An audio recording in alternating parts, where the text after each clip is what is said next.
Order. Welcome to this afternoon's session of the Foreign Affairs Committee, and welcome Dr. Ferguson, Dr. Vinjamori and Professor Weller. Thank you very much indeed for coming. We'll start straight off, if we may. Pretty. Thank you, Chair. I'm not going to ask this question of everyone, so I'm going to start off with Dr. Ferguson. Can you just, for the committee's purposes, highlight the difference between humanitarian intervention and R2P, please? Sure. First, thank you very much for giving me the opportunity to present. I'd also really like to acknowledge and thank you for calling the inquiry in the first place. A lot of our networks have been really, really grateful and are really, really encouraged by the committee taking this agenda on. It's very timely. Responsibility to protect is an idea that came into being and that emerged because humanitarian intervention wasn't fit for purpose. It wasn't quite living up to the full potential of this idea that there was a shared responsibility that extended beyond the borders of states towards the lives that were coming under threat from terrible, terrible crimes. It wasn't around stopping traditional state-on-state conflicts. It was around protecting civilians from particular crimes.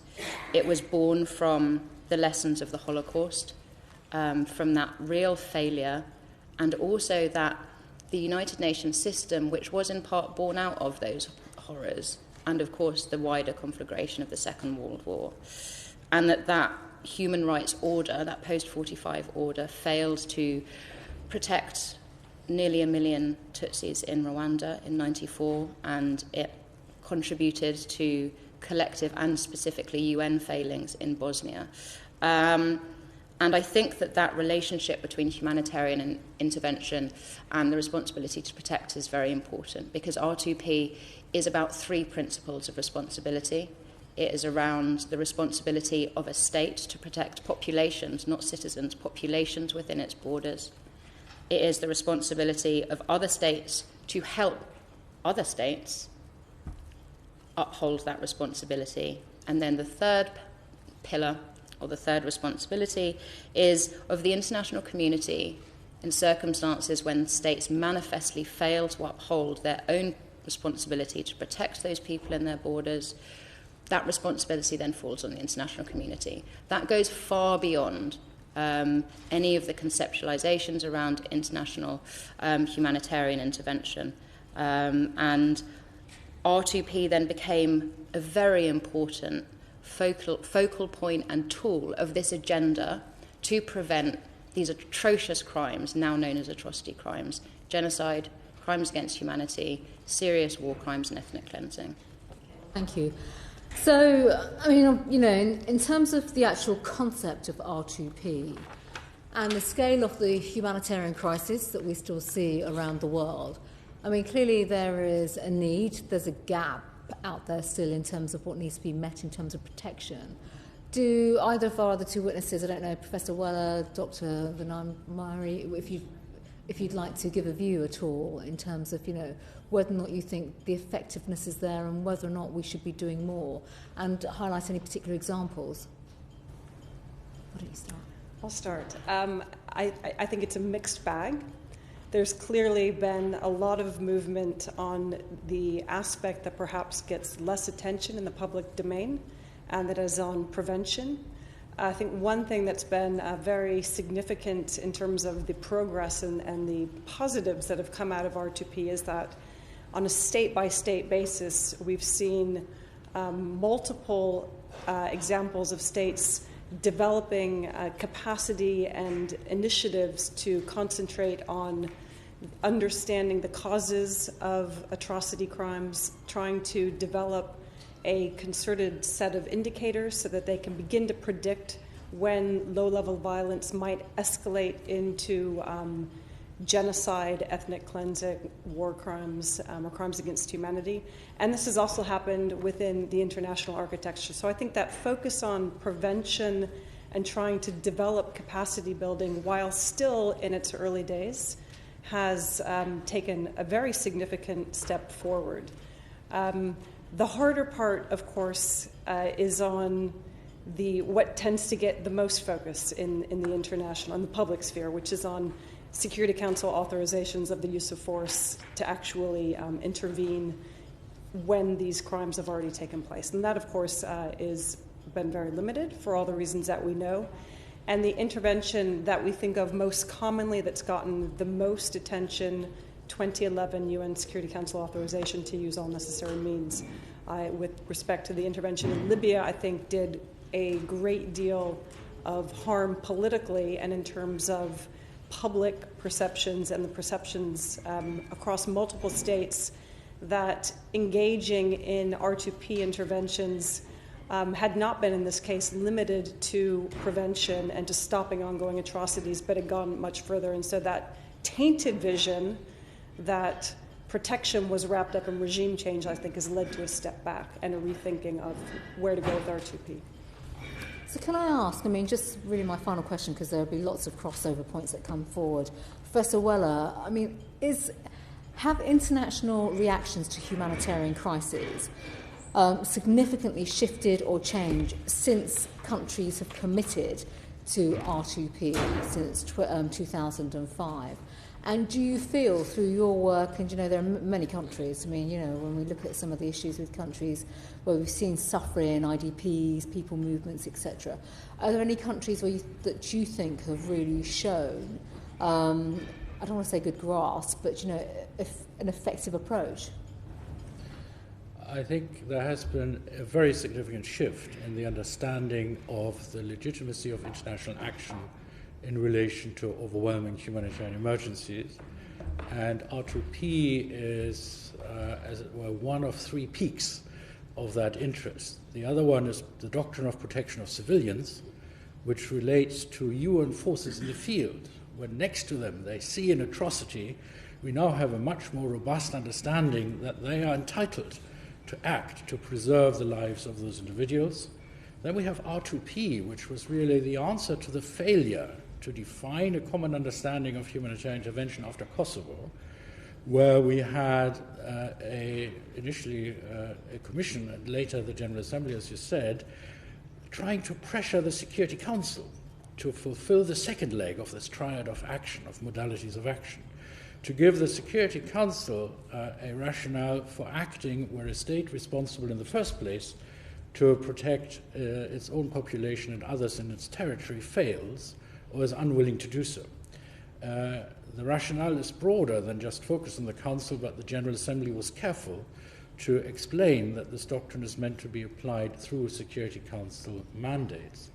But nevertheless, this has also strengthened the third element of the triad, because the same rationale applies. If there is a population left unprotected by its own government, then someone else can step in and act. And if it is not the Council, then the logic would kind of continue and say maybe then somebody else should do it. The General Assembly, or perhaps even in extraordinary cases, in extreme cases, individual states. And that would be the doctrine of humanitarian intervention. And all three have really moved along quite significantly since 2005, since the debate, which was quite critical and controversial after Kosovo. Mike? Yes, thank you.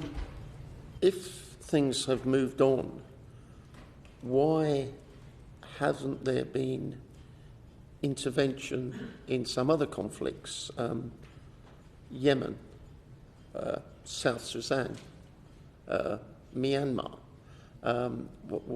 If it isn't the real problem, and you alluded to it, this decision that the General Assembly said that everything has to go through the Security Council, and we have this impasse in the dysfunctional Security Council because of continued use of vetoes. And if it has to be in that way, then we aren't going any further, are we? I think there are more than one answer to your question. Responsibility to protect has moved the debate along. It's more difficult to rationalize why we are not acting. States have to explain more. But of course, ultimately, all three of the doctrines I mentioned are permissible doctrines. They say if you can find the political will to act, you can. That doesn't mean that if there hasn't been political will to act in cases A, B, and C, But there is will to act in case D that you shouldn't or can't act in case D. So there is, through the three doctrines, but also in terms of unilateral humanitarian intervention, I think there is a recognition that the Security Council may sometimes, for political reasons, you mentioned Libya, which kind of killed the prospect of UN-mandated forcible action, I think, for a while, as responsibility to protect. The original report itself said, if that happens, is there's the blockage of the Council. We've seen Rwanda, Kofi Annan saying, would you really allow that to happen again and stand aside? Then the temptation for states to act unilaterally will increase. And then the third element of the triad, humanitarian intervention as a legal justification, grips. Do either of you wish to add anything on that? I would simply that first of all, R2P is a principle, and it's not clear to me that, and I come at this from sort of political angle rather than a legal analysis angle, that it prevents other sources of legitimacy for collective action, not only unilateral action, but collective action outside of the Security Council. And I think that's where the question arises, of course, that's relevant, that we're thinking about right now, as to whether and under what would the conditions be for humanitarian intervention to take place in a collective fashion outside of the Security Council, given the very clear reasons why it's very difficult to move through the Security Council at this point in history. I'll just add what I think is perhaps the third element of perhaps my triad, is that you have the options via the UN Security Council. I think it's incredibly important that perhaps even in this conversation, but more broadly, we consider where there are alternative spaces and options via the UN for legitimacy and kind of convergence and support. I do think that the third element is on the national level. And all of those examples that you gave of South Sudan, Myanmar, Yemen, have already reached absolutely the point of crisis and beyond. And I think really we have to remember that the responsibility to protect and that general concept of our changing attitudes, which really have shifted somewhat and remarkably since 1945 and the Holocaust, towards the lives of others on the other side of the world, is around what is often in policy language called mainstreaming, this notion of a responsibility to protect. And I think that that is really where the UK can play a very important role. We see like-minded states, the US, but not only, developing now national mechanisms of an approach to atrocities to ensure that they are both preventing, predicting, and then able to respond to on a national level through their national mechanisms and their national resources. And actually that is then really fulfilling that second pillar, which is assisting states in the protection of populations within their borders. And I think that that's a very, very important component that I hope we'll get the chance to talk about more. You on this, because doesn't it undermine the whole concept of responsibility to protect when states don't take action, when there is clearly, visibly, continually crimes against humanity of one form or another, mass atrocities, people being burnt out of their villages, widespread rapes and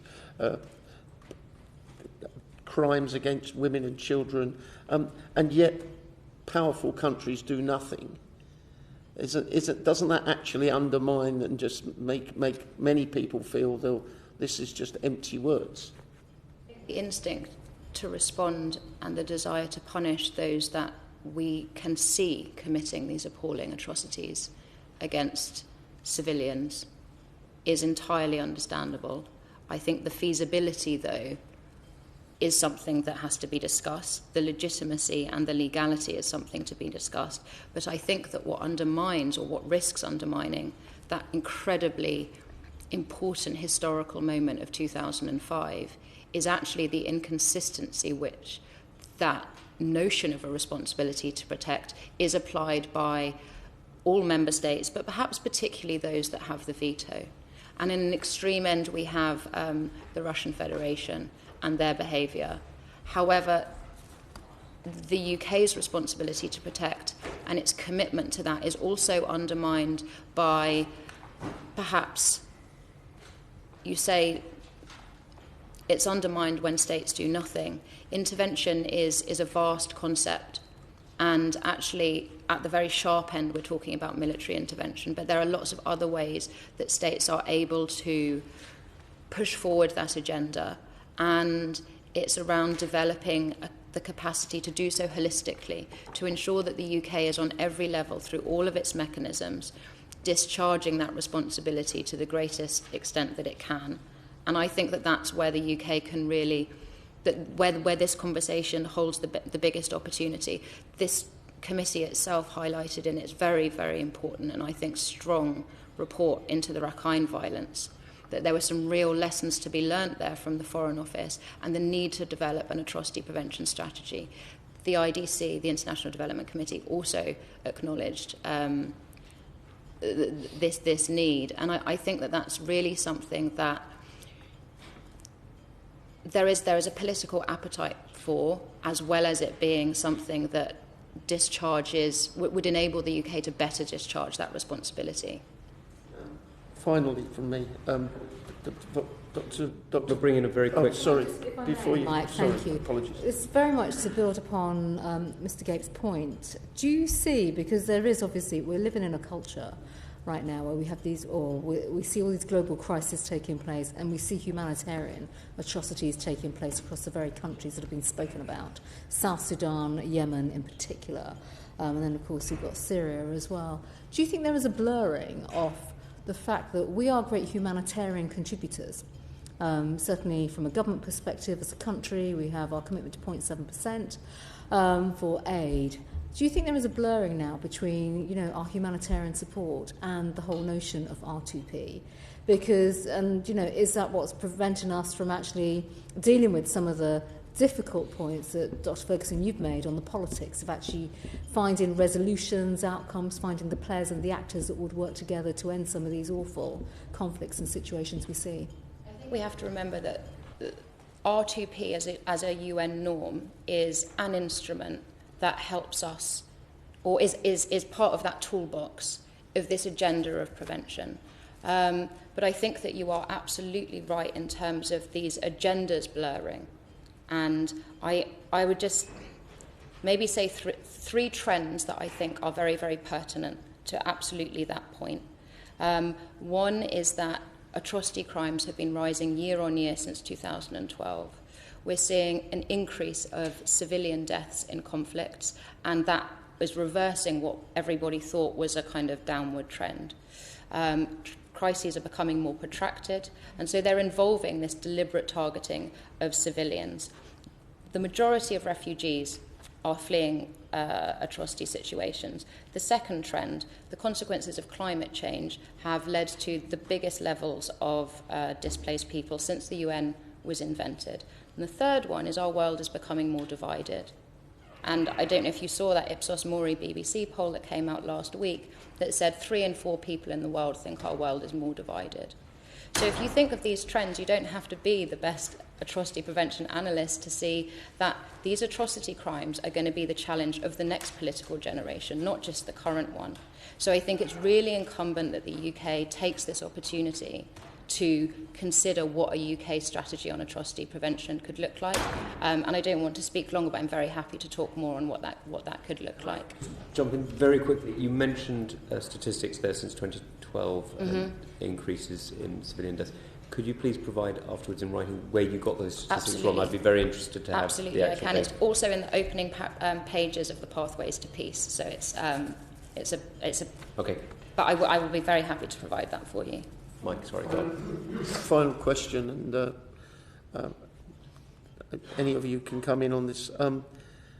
Do you think that responsibility to protect, even though it's a relatively new concept, needs to be reformed or strengthened, or do we just have to give it more time to actually develop?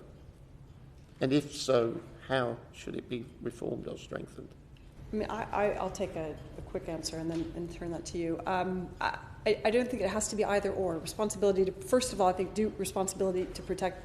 There are and will continue and should continue to be further efforts to deepen the capacity building, the capability to identify and to prevent, and also the further work on trying to develop the mechanisms to actually respond when necessary or when desirable at the level of the Security Council. I wouldn't, though, as an aside to that, discredit or deny the significance of even taking something to the Security Council for deliberation when one knows that there won't be a resolution that comes forward, because it provides some basis for the for evidence that there is a basis for collective action, perhaps outside the Security Council, despite perhaps one veto or two abstentions or a few more.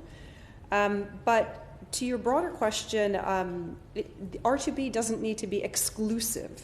It doesn't need to be the singular basis for responding to atrocities or to the use of weapons, categories of weapons that have been deemed illegal for well over a century, and given that basis since 1997 very clearly, and today by 192 countries.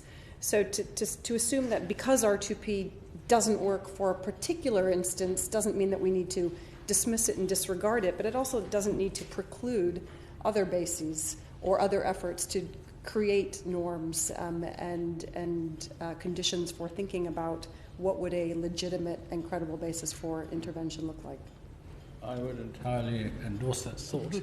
I printed out this morning a listing provided by the Global Center for the Responsibility to Protect of all the instances where the Security Council has invoked it. And there are apparently some 69 resolutions where it has been invoked, in addition to a large number of presidential statements of the Security Council. So it has become, as it were, the new norm, as it were, that is routinely applied, but as you pointed out, and we've all accepted, there's not always equal political will to implement it, which, if you act through the Council, requires the unanimity of the permanent 5 members. But as, again, you were just mentioning, it is one of several tools. Where you have atrocity crimes, you can threaten ICC prosecution. Where the ICC applies, you can assemble evidence, you can see whether sanctions can be deployed through the Security Council or, if not, through regional organizations, and you can apply all sorts of other tools. So R2P, I'm not sure it needs to be very much developed. I think it is what it is. It challenges the state to provide protection, and it challenges the Security Council to act where that doesn't happen. If then the Security Council doesn't happen, I think we need to be clearer of the rest of the toolbox that comes into play and how that can apply, and to try and make that more powerful. Can I say one more thing, specifically on the selectivity question that you had posed to Dr. Ferguson?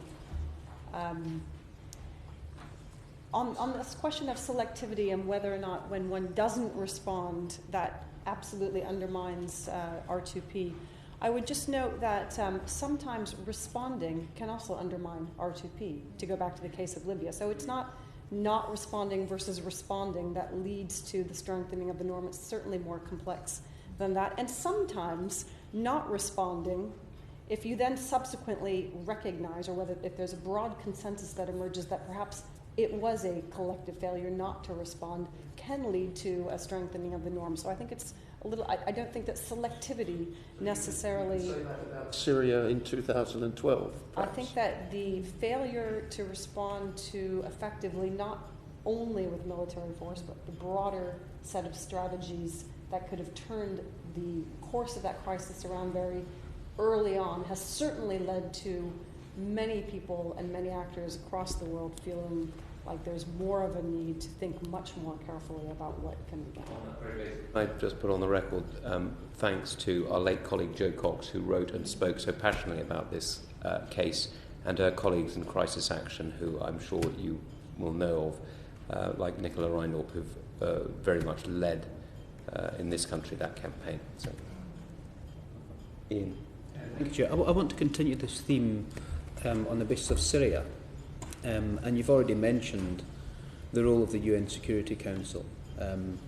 in trying to provide a way forward. And you mentioned already that deliberations that doesn't come to a resolution may actually be useful, but there's many arguments that says the contrary, that deliberations without a resolution provides an argument not to intervene or provide humanitarian support as is required. So do you still think the Security Council is an effective body to authorise interventions? And if not, what should the international community do to try and find a way of finding an alternative to anyone?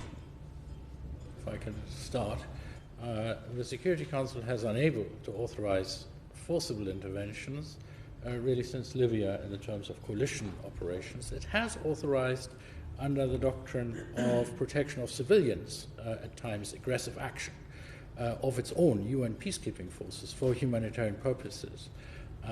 In the Democratic Republic of the Congo, the Intervention Brigade. So in Yemen, where I was involved in the negotiations to obtain a peace agreement, the very fact that the Security Council was addressing it, although it was very far away from sanctions, but to President al-Saleh, who was to be removed from office, it seemed as if engagement in the Security Council would actually mean that something would happen imminently, and that contributed to the at least provisional resolution of the crisis. So there is value in it. On the negative side, even if you know that you cannot obtain consensus in the Council, sometimes it is useful to have a clear decision in the Council as a point of moving on to another forum. We've had the Syrian airstrikes where Russia sought a condemnation. And ordinarily, if states are not quite keen to vote for something and want to see it fail in the Security Council, they kind of abstain or have to go out and have a coffee or some such.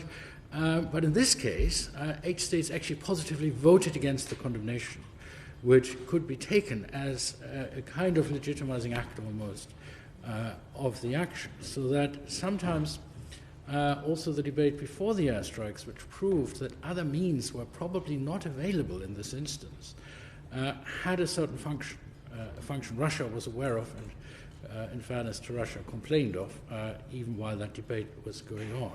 So the Security Council is not irrelevant, and one constantly, I think, has to try and engage it again, try again. As you know, the Security Council just had a retreat on a Swedish island after the Syrian problem, in a way having looked at the abyss of having come close perhaps to an altercation between the United States and other forces deployed in the region, trying to say, look, we are in the United Nations, you have now seen the risks, come back into the fold of the Council. Perhaps not possible at this moment, but it's constantly tried. If it doesn't work, then unilateral humanitarian intervention becomes an option.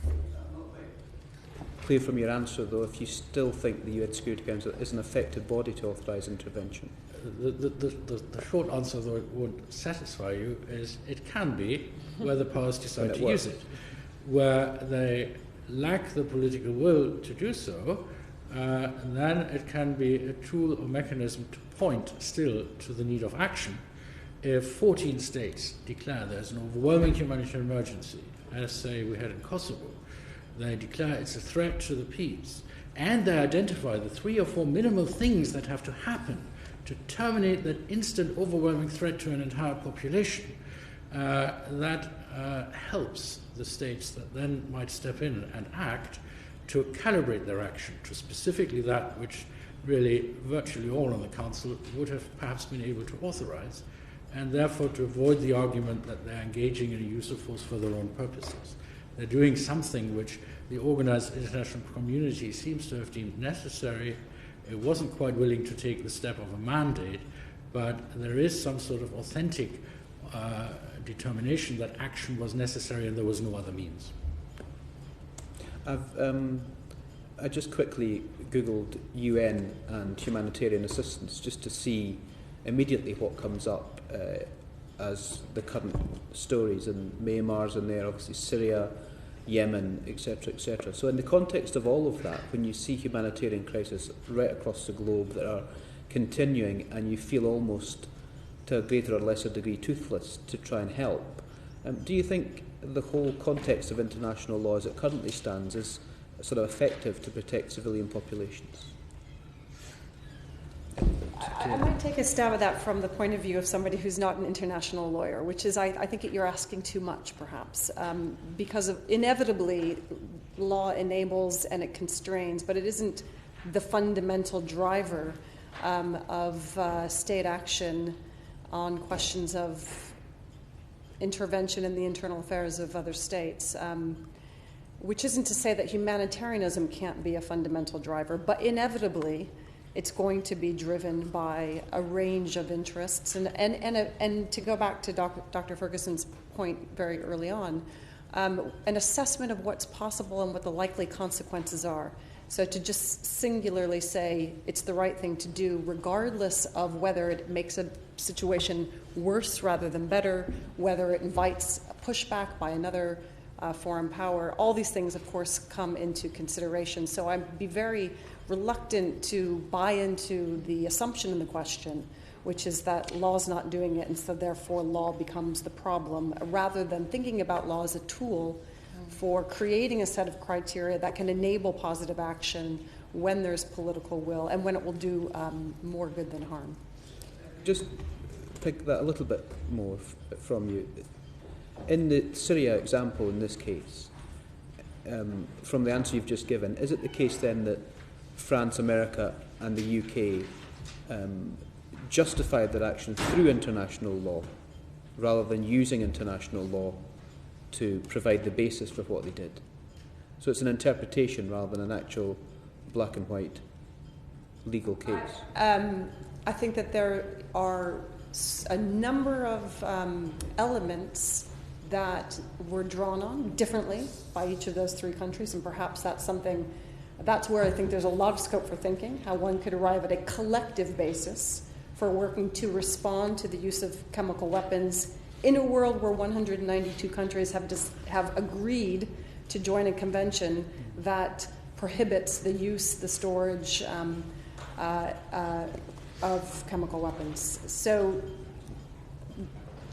to then look back and say what are the legal underpinnings for this? What is the basis in humanitarian intervention? I think is a useful enterprise. Now, I think we can debate and should debate whether or not the steps taken in this particular instance were adequate, and not only whether they were adequate in this case, but whether they're adequate as a basis for criteria that should be developed for developing conditions for responding outside of R2P. And that, I think, is a different question. If you'll forgive me, I'd just like to come back to, well, maybe it's actually answering aspects of those last two questions around the problems caused by deadlock at the Security Council. And then maybe it'll slip into this question around the state of international humanitarian law. I just wanted to raise, just very briefly, just three ideas, really. One is this 1950 General Assembly resolution uniting for peace. It is very rarely used, but it is a process within the UN structure that was established during the Cold War for circumstances when there was no consensus amongst the permanent members. And I just posit that as an area that I think worthy of exploration, and probably the contributions to that far exceeds my own expertise, but I think that it is an interesting and important process that exists, and if ever there was a circumstance of the UN Security Council failing to live up to those obligations, it is Syria. The second is around perhaps a more around working methods at the United Nations, and considering through less formal channels where that legitimacy can come from. And I think that that is something that, again, should be explored through the UN General Assembly, also through the R2P Group of Friends, which is a very big group of states that stretches from every single region in the world. And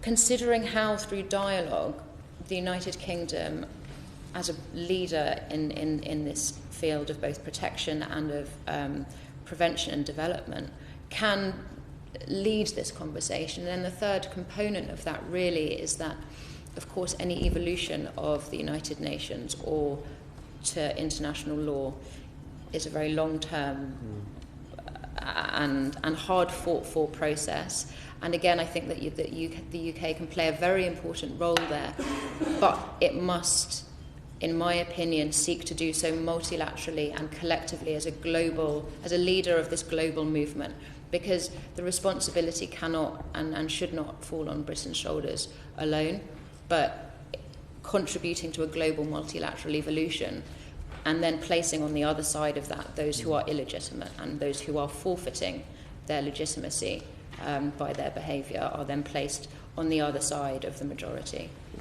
Thank you. Do you want to come in on this point? Very quickly, well, let's go for it. On your very specific question. The United Kingdom was, in a way, the leader in actually formally expressing its position on the bombing relating to the chemical weapons episode as humanitarian intervention. And I think to its credit, as it did in 2013 when this was first discussed by you, that it took the view that if we believe that humanitarian intervention is legitimate, we also have to believe that it is lawful. We have to make a point as a matter of rule of law that this kind of action is covered by legal authority. The other two states, France and the United Kingdom, have also referred, France and the US, have also referred to humanitarian motivations for the recent bombing. They have in that way been consistent with the UK, but the UK has gone slightly further in offering formal criteria for the application of this legal doctrine, in addition to formally claiming that it is a doctrine of law, rather than a kind of principle of legitimacy that excuses us to violate the law. And that is an important step, and that has a certain leadership function. A number of other states have congregated around this, and it is important, if you have the idea that humanitarian intervention can be legitimate, to attach to it limiting criteria, and therefore putting it forward as a legal rule with these very tough, very restrictive criteria is quite an important step. Yes, it is permissible, but only under very, very specific circumstances, and the state proposing to use force has to make out overwhelming evidence that they are fulfilled. So in that sense, that was, I think, helpful. Ian. Yeah, I wanted to sort of ask more about what should happen if a sort of consensus can't be reached in the UN Security Council, or if there's a disagreement in the UN Security Council. And I'd like to ask the witnesses what sort of rules they think should apply when a civilian population is considered to be in danger and there isn't an agreement in the UN Security Council. Are there specific criteria, for example, which should automatically allow an international response outside of a Security Council resolution? So I don't know who'd like to. I'd be happy to take a stab at that. I've, like all of us, been thinking a lot about this because my own instinct was that one shouldn't ignore the use of chemical weapons, nor should one ignore mass atrocities. However, one cannot be naive and not think about the consequences of any action, most especially the use of military force. So any principle, any decision to use military force has to, first and foremost, be taken with respect to an assessment, careful assessment of the consequences in humanitarian terms as well as political and strategic terms of that action. But I do think that one of the best set of criteria has been set out, so I won't pretend that it's my own, but I would refer you to the Just Security, very well-read legal blog site. And Harold Coe, a very distinguished professor of law, who says, and I'll run through these very clearly, one, a strong argument for developing a legitimate basis to respond to chemical weapons outside of the Security Council if they threaten serious disruption. There is a sufficient effort made to garner a UN Security Council authorization, but it's blocked by a veto. If the response is limited, proportionate, would improve the humanitarian situation, if an attack can reasonably alter rather than exacerbate the humanitarian situation. That's one element. Also then, desirably, if it's still taken as a collective, not a unilateral action, If it is aimed at preventing illegal means, such as chemical weapons, or if it's aimed at avoiding illegal ends, such as crimes against humanity, genocide, ethnic cleansing, and war crimes.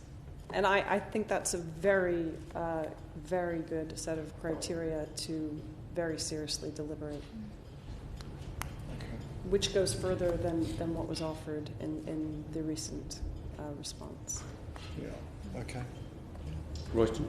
I was going to talk about the UK's legal basis for airstrikes in Syria and the fact that they had used a justification about humanitarian intervention, but I think you covered that, Professor Weller. So I just wanted to ask about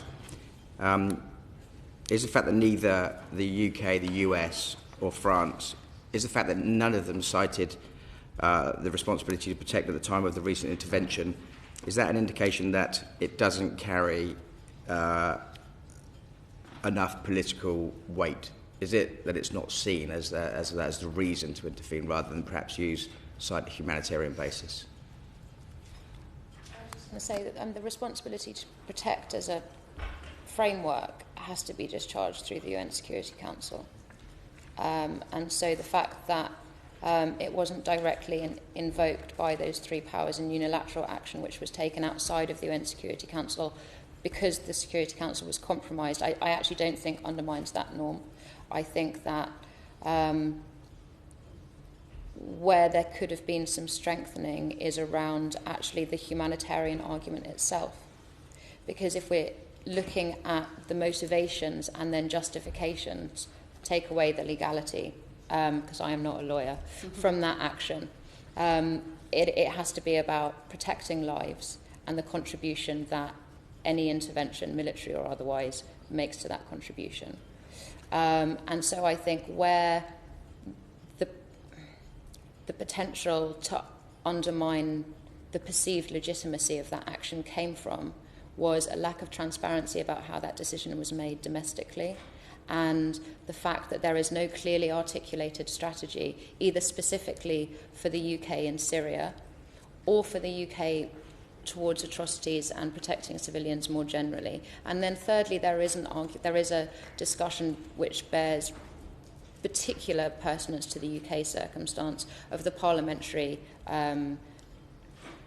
context, and the fact that it wasn't taken to a vote, and that there has been a move that looked as if in the UK these decisions would be taken to parliamentary vote, and then there was some uncertainty, and that matters for our domestic politics, but it also matters for how the UK is seen abroad, and it matters when these decisions are taken, not just that they are legitimate, but they are seen to be legitimate. And I think that that's where there are some lessons to really be learnt from the way in which the UK, but also France and the US, have discussed within their own national space about to intervene militarily or not to throughout the Syrian context.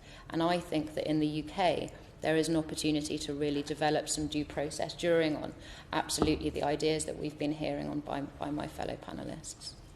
Sorry, I will, but can I just push you on that bit about Please. the domestic politics? Sure. I can understand the domestic politics of the government not seeking a vote in Parliament, and that's for them to manage. But you said that that's seen internationally.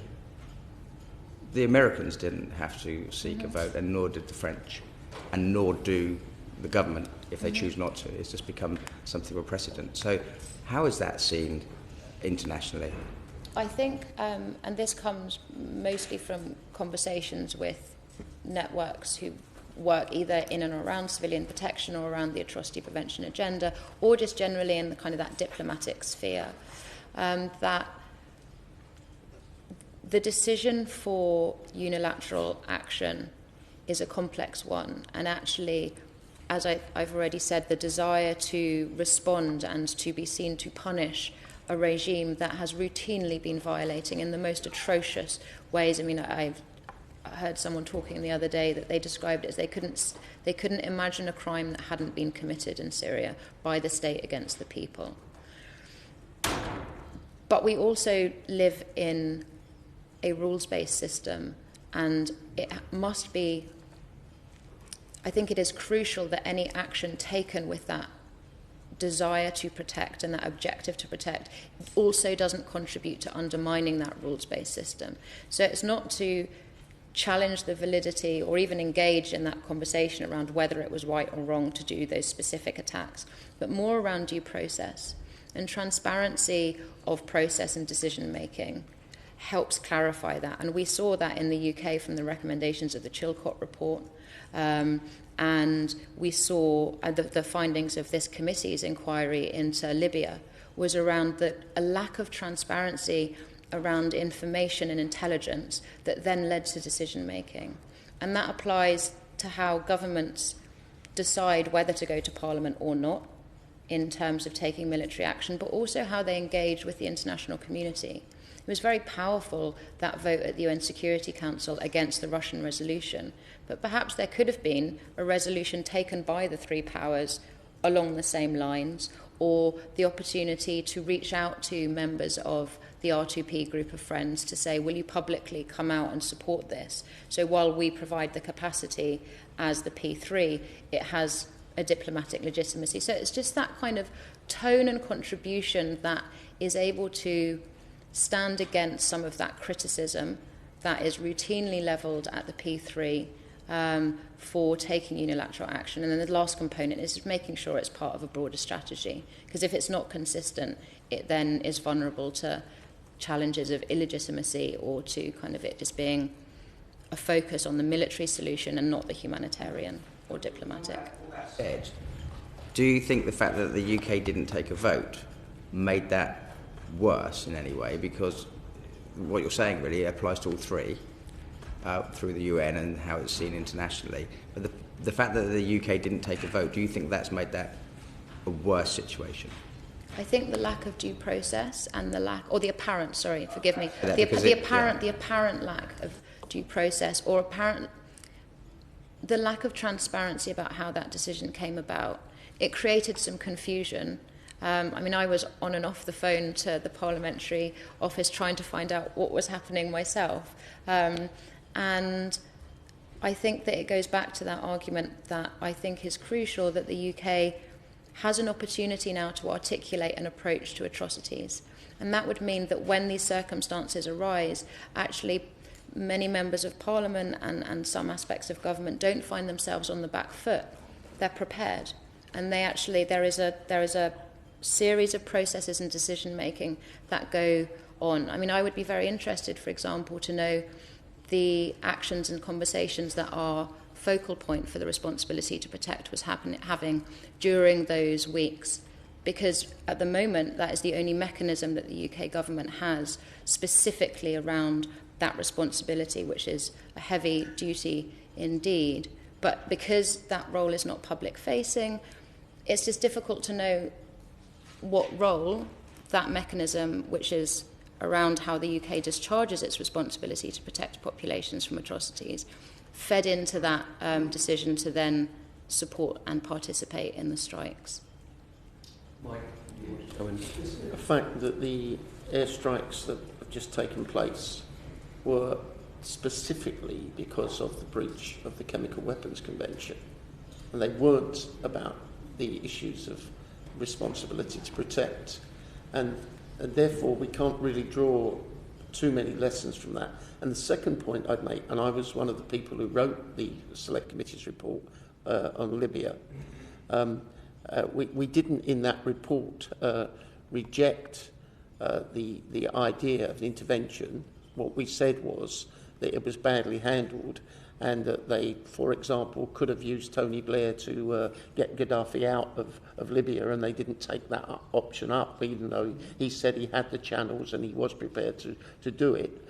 But the third point I'd make is, in the situation we are in, isn't the reality that within the UN system, you referred to a kind of public opinion, isn't the reality that there are states, including South Africa, which have a totally traditional view about non-interference in the internal affairs of other countries, and that, in a sense, there is an ideological battle going on in the UN system between those people who want to go back to the traditional view of the 1950s and 60s and those people who want to build on what we got to in 2005. Just to come back very quickly to hopefully all three of those. In terms of the Libya report, I was just highlighting that I believe it was identified that there was some... there could have been better clarity of information and intelligence. So that's just the point that I was picking up on. We which did is, say that. We said lots of things, but that was one of them. And then, in terms of the strikes being a response to the chemical weapons, so they're not necessarily about the responsibility to protect. No, absolutely, but also, of course, it is in the context of 7 years of systematic violations of international humanitarian law and mass atrocities, and it exists, and that is very much in terms of the broader political rhetoric how it was legitimised. So I think that that's important, and that R2P focal point question, I think, because we don't have anything else in terms of an approach to atrocities, poor Mr. Paul Williams, it falls on his shoulders. And then the third thing about the challenge at the United Nations, this ideological battle. On the one hand, yes, but of course let's remember that R2P was codified in the African Union, and to much greater extent before it was adopted by the General Assembly. And there are states who have shifted one way and shifted another way. And I think that we know how to win a battle of ideas is to try and win the argument and bring people with us. And I don't think that in terms of maintaining and promoting and developing and strengthening the responsibility to protect and that attitude towards saving lives in countries that are not our own, that's a longer game, and we can't just go our own separate way, those of us who believe it's the right thing, and leave others, because I think that was one of the massive mistakes made in Libya, actually, was not taking some potential allies and leaving them on the outside, and they have become very vocal critics, and that made saving lives in Syria, quite frankly, just harder. Yes, just to reinforce what you said, the African Union has not only, I think, endorsed responsibility to protect, but in its constitutive instruments, it has formally endorsed humanitarian intervention. So it is kind of an African approach. Uganda has declared international law no longer condones human rights violations as in international affairs.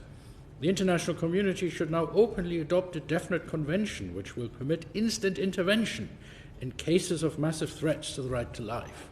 So there is an ideological battle, but it's not as clearly drawn as some think.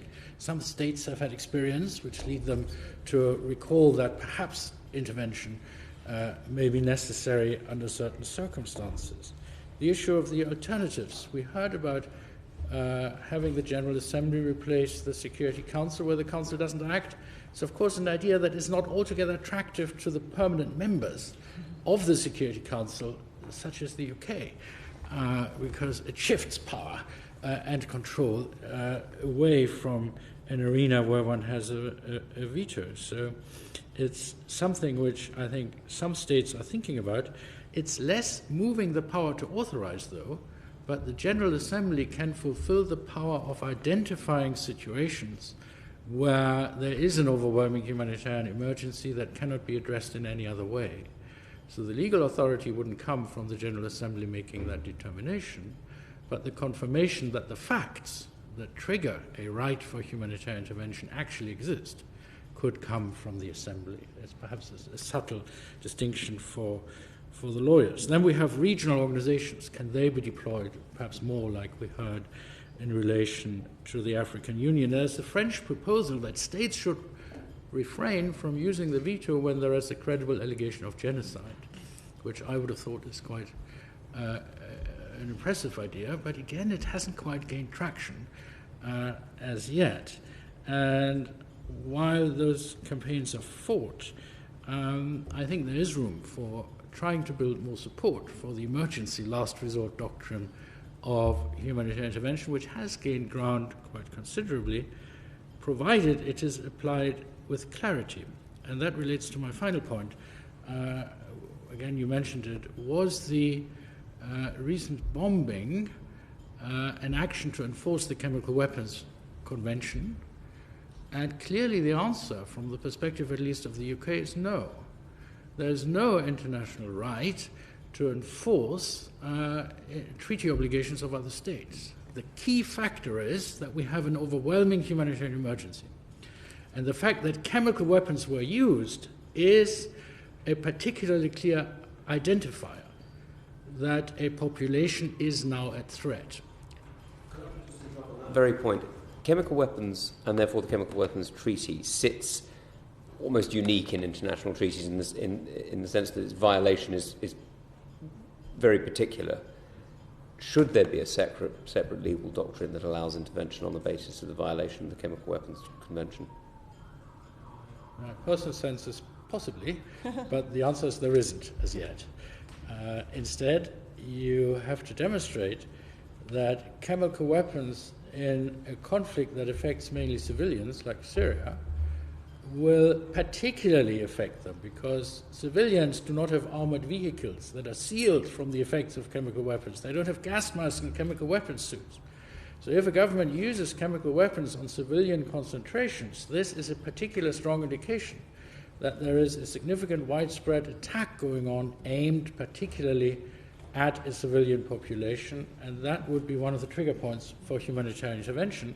But there could be other trigger points. If you massively use barrel bombs targeting civilian populations, that would also go into the direction of allowing for action, and the fact that no action has been taken in relation to that problem is a matter of political will, less a matter of the doctrine of humanitarian intervention not necessarily applying also in that circumstance. Go on. When Obama had a red line, which he, of course, then didn't carry out, where would that relate if in this definition of, because, I might have a red line that I don't want 400,000 Syrians killed. Very useful. But, where do these red lines fit into this? I think in terms of chemical weapons, there's the argument that it is a unique identifier of an intent to kill massive numbers of civilians, and therefore it is a somewhat particular case, but it is not a case that uniquely attracts the doctrine of humanitarian intervention. Humanitarian intervention grips where you have any overwhelming case of emergency affecting the very survival of an entire population or a large segment of it. That can be the result of chemical weapons use, other attacks against civilians. It can be an omission. A government denies that 1 million people are dying through starvation in a certain area and refuses international assistance. At some stage, there may be a case for arguing this is an overwhelming necessity of distress of that population where action is legitimate to save it from, in this case, the inaction and the denial of its own government. So the doctrine of humanitarian intervention, on the one hand, is extremely limited because you have to have the survival of a large segment of a population at stake, but it can be triggered, yes, by chemical weapons, by other attacks on a population, by attacks of ISIS on a population which the government is unable to meet, for instance, or by acts of omission of a government which simply declares these 1 million people, the southern Shiites in southern Iraq, 1992, they're not likely to be destroyed or killed. We don't need to do anything, and any action on your part to try to help them, we will resist. Can I respond to a couple of things? First of all, on the very specific question of the U.S. response after the red line had been drawn, I think one thing to remember, to remind ourselves of in terms of context, is that there wasn't a decision to do nothing. There was a decision to pursue a negotiated, something short of using military force, a negotiation that what at the time people thought was the removal of the chemical weapons that existed, and a decision by the Syrian government to join the Chemical Weapons Convention. So there was a diplomatic strategy that was pursued. So it wasn't a red line or nothing. I think it's significant to remember that in hindsight, we now know that all the chemical weapons either weren't removed or they continue to be gotten from somewhere else or produced locally. But I think that you've gotten to the real dilemma, I think, which is that on this question of whether there should be a specific doctrine for responding narrowly to the use of chemical weapons. Well, undoubtedly it's the case that doing nothing in response to chemical weapons, given the status that they occupy, their widespread illegitimacy internationally, is a problem. However, I think divorcing a response to chemical weapons from a broader question of whether or not it will do more harm or whether it will push the humanitarian situation forward in a positive way has got to be part of the question. So to respond to the use of chemical weapons and do nothing to alter the humanitarian situation is a very costly action with political and legal consequences, which seems unwise to take if it doesn't alter the situation. So I think that there is an active debate as to whether or not the recent strikes have done anything to move the situation forward in a positive way, and that's an important question that should be, and if we go back to the Harold Coe criteria, he has that in there, right, that it should have a positive impact on the humanitarian situation. So I think that's very significant. But I also wanted to get to this question of a domestic vote, because I think that one parameter that needs to be set is the question of timing, right? There's a very pragmatic question about how important is the timing of the response and what are the consequences of delaying a response. And one of the consequences, which one might think is important or not important, is that what was actually not a unilateral response, it was a British, American, and French response, it's not unilateral, might have become a unilateral response if Britain had decided to wait for a parliamentary vote. It might have been a bilateral response between the United States and France. That has a certain implication and is certainly something that shouldn't be ignored. I would also note that public opinion, I looked at some of the data on the UK side, public support of the strikes, when people were polled just prior to the strikes, it was lower than when they were polled after the strikes. So support for the strikes went up once they were actually taken. Nonetheless, 54%